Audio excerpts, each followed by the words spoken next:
The fragmentation process impacts EU FSP in several ways, mostly by exposing its inability to formulate coordinated actions. I work particularly on Syria, and the research found that EU FSP was so negatively affected by a critical challenge emanating from fragmented states, namely the difficulty in identifying legitimate and reliable local partners to pursue conflict management and resolution.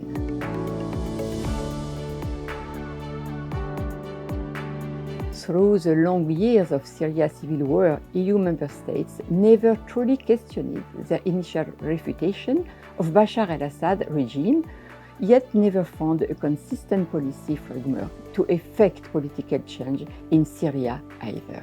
Then, the Islamic State penetration in Syria in 2014 and 15 created a new need, the fight against radical extremism that EU states felt was more urgent to address than conflict management. Some EU states joined the US in the fight against ISIS, which compelled them to rely on Syrian Kurds as their allies on the ground. This complicated coordination with Turkey, which sees Syrian Kurds as part of Kurdish armed group in Turkey fighting for autonomy. The shift of focus to the fight against ISIS reduced the pressure on Assad. So did also the surge of flows of refugees from Syria into Europe in 2015 and 16, which pushed most EU governments to concentrate on how to put a brake to that.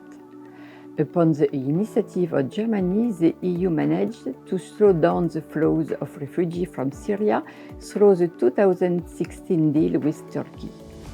As a result, EU conflict and crisis management capacity in Syria diminished further.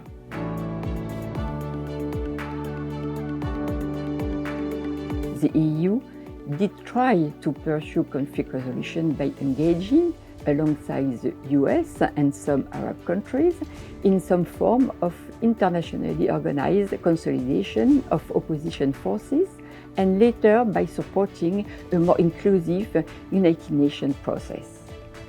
The EU also is conditioning any reconstruction pledge to the regime agreeing to national reconciliation, but decided not to make a political use of the provision of humanitarian aid channeled through the UN agency.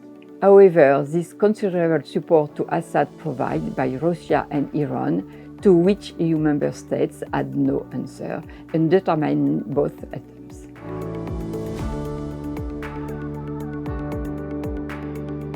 The research concludes that the measures that the EU adopted to address Syria conflict did not work because first, the EU could only address internal priorities, I mean counter-terrorism and border management in particular, and thus avoid intra-EU contestation at the expense of conflict management and resolution in Syria. And second, the EU had no answer to Russia and Iran's support for Assad.